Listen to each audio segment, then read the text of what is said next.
अस्सलामु अलैकुम वरहमतुल्लाहि वबरकातुहू। मेरे प्यारे अजीज़ दोस्तों, कैसे हैं? उम्मीद है कि सब खैरियत होंगे। अल्लाह आप लोग हमेशा खुश रखे। मैं शालू कादरी और आप लोग देख रहे हैं HJ एजुकेशन। तो आज के इस वीडियो के अंदर मैं एक ऐसा टॉपिक पे बात करने वाला हूँ जो अक्सर व बेशतर लोग बात नहीं करते हैं, और बहुत सारे लोग हमसे सवाल भी करते हैं, जो कि हम अमल करते हैं या आप अमल करते हैं या कोई भी अमल करता है, वजीफ़ा करता है, तो उसमें रिजत हो जाता है। तो क्या उसका काट भी है कोई? इससे हम किस तरह से बचेंगे? बचने के उपाय बहुत सारी चीज़ें हैं जो कि आपको जानना ज़रूरी है। अगर आप इस चीज़ को जान लेते हैं तो आपको फ़ायदा होगा, आगे चल के कोई परेशानी आने वाली नहीं, ठीक है। तो मैं सबसे पहले आपको ये बता दूं जी, रिजत होता क्या है, ठीक है। आप लोग समझेंगे रिजत ये है क्या, रिजत किसे कहते हैं। तो रिजत यानी किसी चीज़ को उल्टा हो जाना, किसी चीज़ को ख़राब हो जाना और उसका उल्टा असर कर देना, ये रिजत है।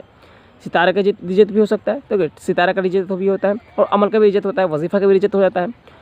मिसाल के तौर पे अगर आप कोई अमल कर रहे हैं, कोई वजीफ़ा पढ़ रहे हैं, तो इसमें रिजत हो जाता है। किस तरह होता है कि अगर आप कुछ ही कम बेश कर देते हैं अमल के अंदर तो रिजत हो जाता है, या आप ऐसा करते हैं कि अमल के अंदर तर्क हैवानात का ख्याल नहीं करते हैं, तर्क जो कि जलाली और जमाली का परहेज़ बताया जाता है अमल के अंदर, और वो आप नहीं करते हैं, ठीक है। परहेज़ नहीं करते हैं, जलाली जमाली का ख्याल नहीं करते हैं, चूक कर जाते हैं, ठीक है, इसे फॉलो नहीं करते हैं, या आप वक्त पे नहीं बैठते हैं, एंड आपका सितारा क्या है मालूम नहीं चलता है, सितारा का बखूर क्या है, किस तरह से इस सितारा का बखूर रोशन करना है, अमल के अंदर कौन सा लिबास पहनना है, हमारा लिबास कौन सा होगा, सितारे के हिसाब से कौन सा कलर पहनना है, कौन सा आतर लगाना है, कौन सा बखूर रोशन करना है।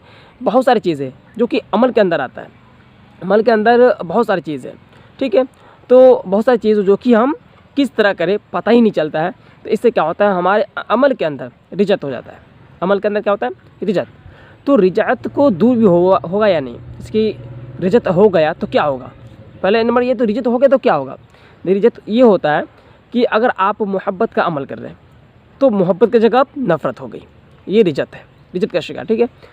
और अगर आप कोई दौलत का अमल कर रहे हैं, दौलत का अमल हटकर अब आप पे बुरा असर होने लगा, यानी कि आप जो दौलत का अमल कर रहे थे उसे भी फाका का शिकार करना पड़ गया आपको, आप गरीबी की रेखा में आ गए, आप जो कि उल्टा हो गया आप पे, या आप किसी चीज़ का अमल कर रहे थे उसका उल्टा असर पड़ रहा है। आप अगर आप पे उल्टा असर पड़ जाएगा तो आपसे क्या होगा कि आप जिस काम में हाथ डालोगे काम ख़राब हो जाएगा, काम नहीं बनेगा, और बहुत सारे चीज़ है जो कि अगर आप अपना जो कि काम, कोई भी काम आप करते हो तो काम सक्सेस नहीं होगा, घर बार में बीमार सब रहने लगेंगे, आमदनी कम होगा, जैसे कि 10-5 कमाओगे मगर खर्चा 50-60 करना पड़ेगा, यानी कि आमदनी जो होगा वो कम हो जाएगा और ख़र्चा बढ़ जाएगा। बहुत सारी तकलीफ़ है इसके अंदर।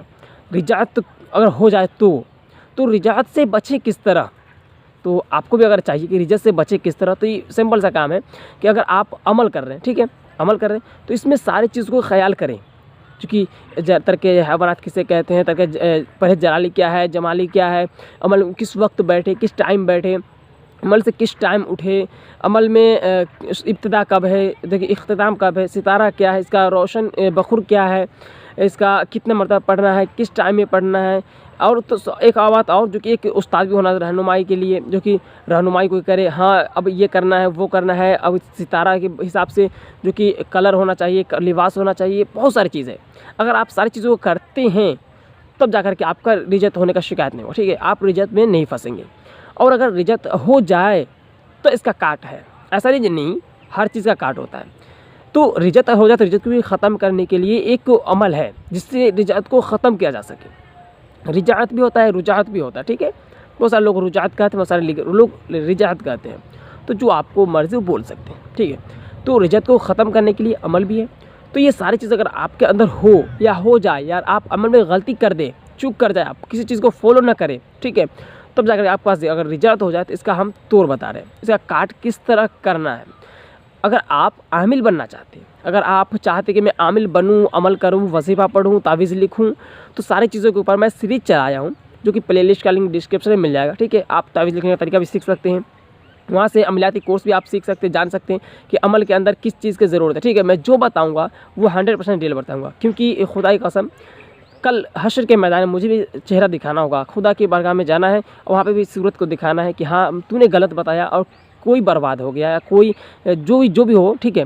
मगर अगर सही बताऊंगा तो आप इससे फ़ायदा उठाएंगे और इसका जज़ा जो होगा वो मुझे भी मिलेगा, जैसे कि आप किसी को भलाई कर दे रहे हैं, कोई भी आसिफ जात को ठीक कर दे रहे हैं, तो वो शिफा पा लेगा, तो वो दुआ देगा और दुआ आपको भी देगा और वो आपको जो दुआ मिलेगा वो कुछ दुआ मुझे मिल जाएगा। इसलिए मैं आपको रियली बताऊँगा, ठीक है। तो ख़त्म किस तरह करना है, तो अगर आप नमाज़ नहीं पढ़ते, ठीक है, अगर आप नमाज़ नहीं पढ़ते तो आपको नमाज़ पढ़ना पड़ेगा। नमाज़ आपको शुरू कर देना है। आप कंटिन्यू नमाज़ 5 वक्त पढ़ेंगे। अब 5 वक्त में बोला हूँ तो 5 वक्त नमाज़ पढ़ के छोड़ मत देना, ठीक है। 5 वक्त की नमाज़ जो होती है फ़र्ज़ 5, जैसे फ़जर, ज़ुहर, असर, मगरिब, इशा, ये जो 5 वक्त की नमाज़ हैं, तो इस नमाज के अंदर आप जैसे नमाज मुकम्मल कर लिए, जैसे कि सारा नमाज, जैसे कि ज़ुहर की नमाज़ पढ़ रहे, 4 रकात फ़र्ज सुन्नत पढ़े, 4 रकात फ़र्ज़, 2 रकात सुन्नत और 2 रकात नफल है। तो नफिल अगर आप पढ़ना चाहें तो पढ़े, या नहीं तो आप वहाँ पे बैठे रह जाए, जगह से उठना नहीं है, वहाँ पे बैठे बैठे आपने करना क्या है कि सबसे पहले आपको दुरूद पाक पढ़ना है।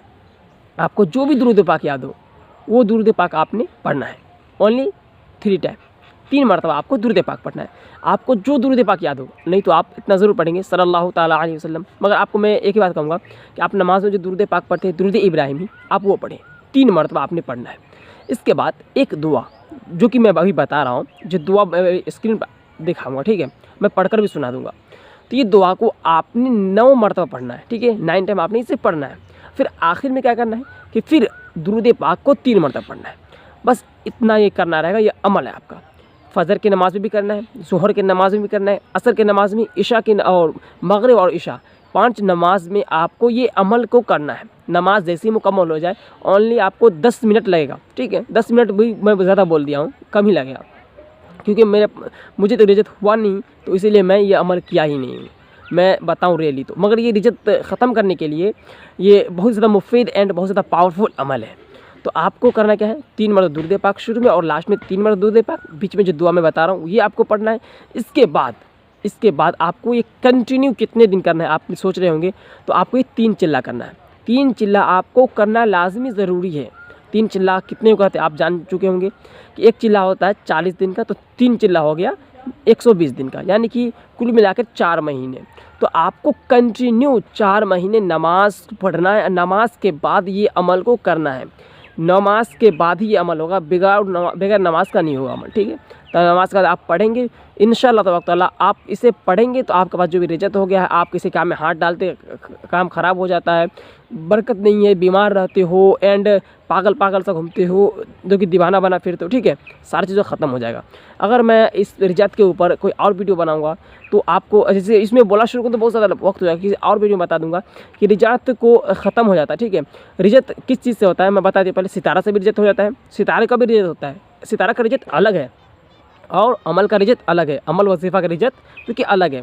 तो अमल वजीफ़ा में अगर रिजत लग जाए तो, या सितारा का रिजत हो तो, सब रिजत के लिए काट यही है, इससे आप रिजत को काट कर सकते हैं। एक और मैं बता दूं कि कुछ दिन बाद मैं एक और वीडियो अपलोड कर दूंगा रिजत के ऊपर, जो कि मैं अभी किताब में रीड किया था, पढ़ा था, तो वहाँ पे एक तावीज़ से भी रिजत को सितारे का, ठीक है, सितारे का रिजत को ख़त्म करने के लिए, सितारे का जो नहूस है तो उसको ख़त्म करने के लिए एक नक्श है, उसे लिखना होता है। मैं उसको किसी और वीडियो में बता दूंगा तफसील से, ठीक है, मैं उसे पूरा रीड करूँगा, उसका मैं बता दूंगा।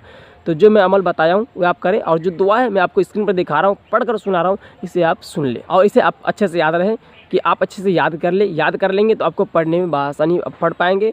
मैं बता दूं अभी याद नहीं किया हूं और मुझे ज़रूरत नहीं पड़ा इसलिए मैं याद नहीं किया हूं, मगर मुझे इतना पता है कि मैं अगर याद करना चाहूं तो 3 मिनट का काम है, याद कर लूं, मगर मैं अपना आलसी की वजह से याद नहीं किया हूं। कोई बात नहीं, मैं आपको पढ़कर सुना दूँगा, देख कर ही पढ़ूँगा, तो आप लोग इसे सुन लें, अच्छे से समझ लें। पढ़ना बिस्मिल्लाहिर्रहमानिर्रहीम, या अल्लाह या अल्लाह या अल्लाह या रहमान या रहीम या करीम, इस तरह से दुआ है।